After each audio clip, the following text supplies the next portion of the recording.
નમસ્કાર મિત્રો, સ્વાગત છે તમારું મારા કિચન પ્રિયા કી પ્યારી રસોઈમાં। તો આજે આપણે બનાવીશું ફક્ત 2 થી 3 મિનિટમાં તૈયાર થઈ જતો ઠંડો ટેસ્ટી એવો તરબૂચનો જ્યુસ।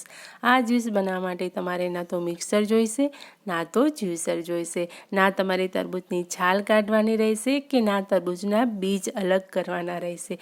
ફક્ત તરબૂચના 2 ટુકડા કરી અને પછી એના આવા નાના ટુકડા કરી અને ઠંડો તરબૂચનો જ્યુસ બનાવવાના છીએ।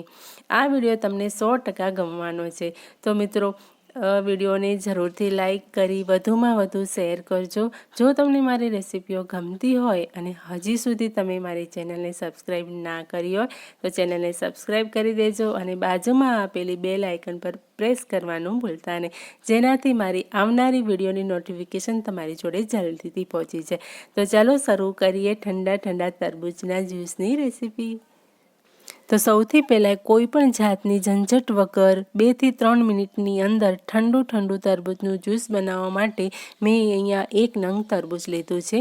તમે જ્યારે માર્કેટમાંથી તરબૂચ લાવો તો આ રીતે ચેક કરવાનું। તો પહેલાં તો એનો ડીંટિયાનો ભાગ આ રીતનો હોવો જોઈએ। આવું તરબૂચ એકદમ મીઠું અને લાલ હોય છે। તરબૂચને તમે ટેપ કરીને ચેક કરો ત્યારે વજનમાં એકદમ હલકું લાગે એવું તરબૂચ એકદમ મીઠું, લાલ અને કણીવાળું નીકળે છે।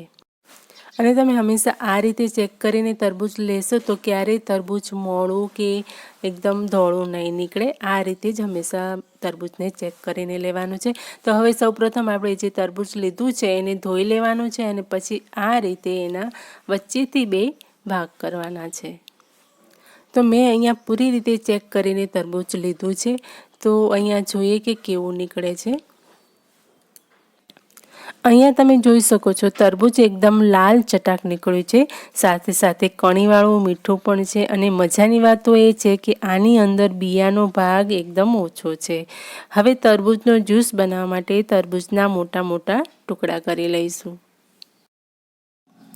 અહીંયા આપણે ના તરબૂચના બીજ કાઢવાના છે કે ના તો પછી એની છાલ કાઢવાની છે, છતાં પણ સરસ એવું ઠંડુ તરબૂચનું જ્યુસ 2 મિનિટની અંદર જ બની જશે। ફક્ત એના આવા મોટા ટુકડા જ કરી લેવાના છે। તો અહીંયા મેં અડધું તરબૂચ લીધું છે।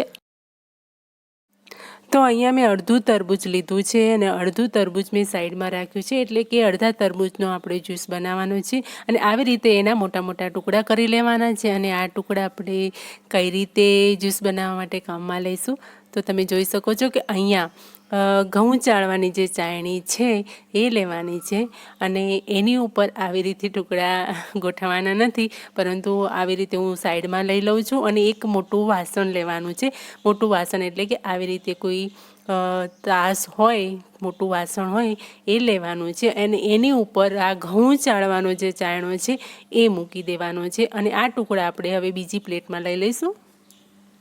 આ રીતનો ઘઉં ચાળવાનો ચાયણો જે છે એ બધાના ઘરમાં હોય જ છે। જો તમારી પાસે છતાં પણ ઘઉં ચાળવાનો ચાયણો ના હોય તો શું લેવાનું છે એ રીત હું તમને આગળ વિડીયોમાં જણાવીશ, તો વિડીયોને પૂરેપૂરો જોજો।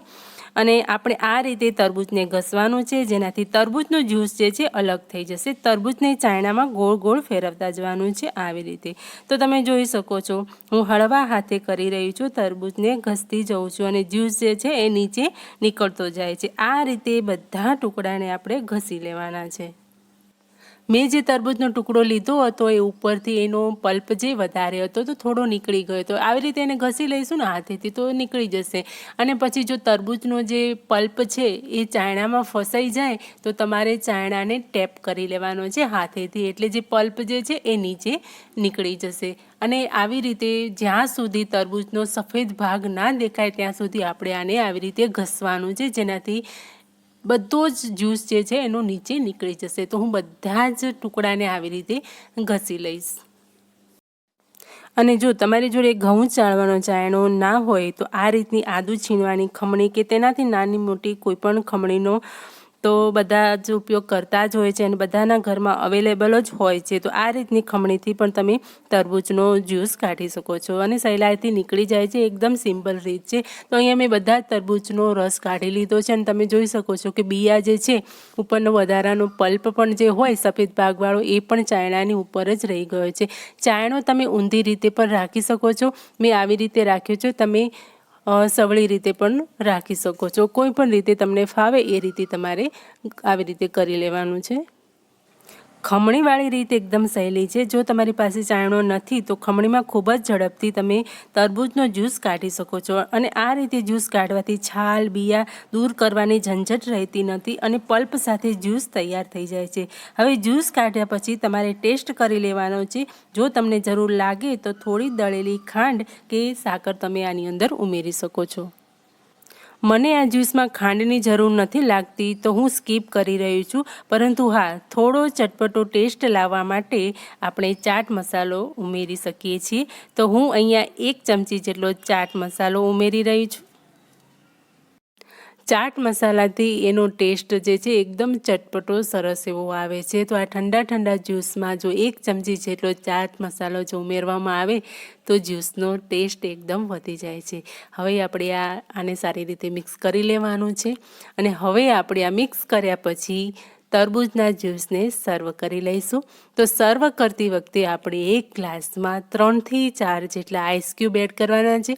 આઈસ ક્યુબ તો તમારી ઈચ્છા મુજબ તમારા ઠંડુ તમને કેવું જોઈએ છે એ પ્રમાણે આપણે એડ કરવાના છે અને એની ઉપર આપણે જે તૈયાર કર્યો છે તરબૂચનો જ્યુસ એ એડ કરવાનો છે અને ઉપરથી ફુદીનાના પાનથી ગાર્નિશ કરીશું. તો ફક્ત 2 થી 3 મિનિટની અંદર ઠંડો મીઠો ચટપટો ટેસ્ટી જ્યુસ તૈયાર છે. તો હું આવી જ નવી વાનગીઓ તમારી સાથે શેર કરતી રહું છું. જ્યુસની રેસીપી પણ મેં ઘણી બધી શેર કરી જ છે.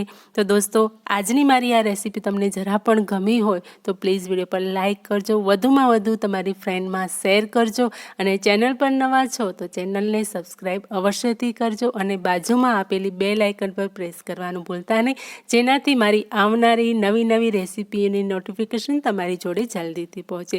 તો મળું છું આવી જ એક નવી વાનગી સાથે.